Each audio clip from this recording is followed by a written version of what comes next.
सम्मानित मंच और मेरे साथी और सभी बच्चों, आप सबको पता है मैं महात्मा गांधी और लाल बहादुर शास्त्री की जन्मतिथि के लिए इकट्ठे हुए।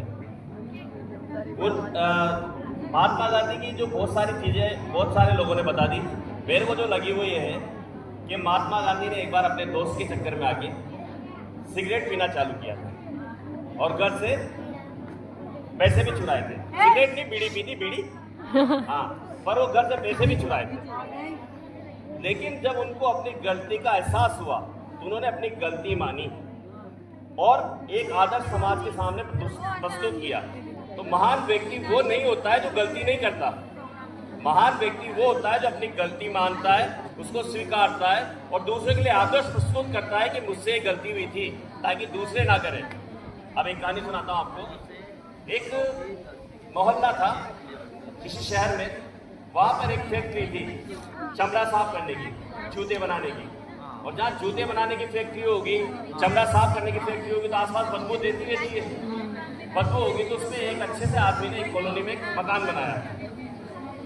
मकान बनाया तो उसको बदबू आई तो उसने फैक्ट्री मालिक से कहा कि सर ये आपकी फैक्ट्री यहाँ से हटाओ, हम लोग यहाँ रहते हैं, हमें बदबू आती है।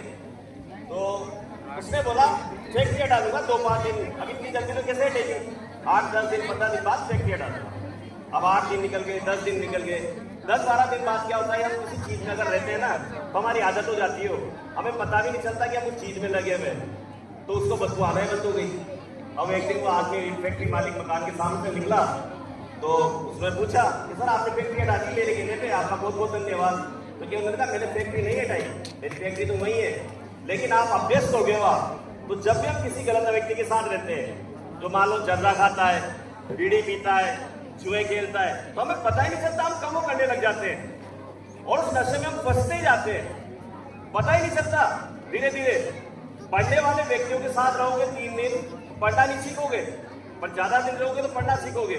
इसलिए गलत चीजें और गलत संगति तो हमें तुरंत छोड़ देनी चाहिए। और एक छोटी सी चीज और बताऊं आपको, अहिंसा का मतलब ये होता है कि मन क्रम वचन से भी किसी को नुकसान न पहुंचाए। एक तोता था, एक मालिक के पास एक तोता था, वो बोलने वाला तोता था। उसकी आदत थी कि वो जो भी निकलता रास्ते से उसको कुछ ना कुछ कहता। तो एक आदमी था जिसके बाल नहीं थे, वो जब भी उस रास्ते से निकलता तोता उससे कहता ओए गंजे, फिर निकल जाता। फिर दूसरे दिन निकला तो ओ गंजे, अब परेशान हो गया। उसने जाके मालिक से कहा कि आपका तोता मुझे अपशब्द बोलता है। तो मालिक ने कहा ओए अब अपशब्द नहीं बोलेगा तो इससे अपशब्द नहीं बोलेगा, तो मान गया। अब उस दिन वो गंजा निकला उधर से, वो तोते की तरफ देखता जा रहा, तोता कुछ नहीं बोल रहा, देखता जा रहा। फिर तोते ने कहा तुझे पता तो है मैं कहना क्या चाहता हूँ। तो बेटा किसी को अहिंसा का मतलब है कि हमारी बातों से भी किसी को ठेस ना पहुंचाए। अहिंसा का मतलब ये थोड़ी किसी ने थप्पड़ नहीं मारे, अपनी बातों से भी अगर किसी को ठेस होती है, आपके व्यवहार से भी किसी को ठेस होती है। कभी कभी क्या होता है हम किसी के बारे में बहुत गलत बातें अपने मन में बढ़ लेते हैं और फिर उसके सामने से यूं करके निकलते हैं, तो ये भी अहिंसा है। बस इतना ही कि मैं अपना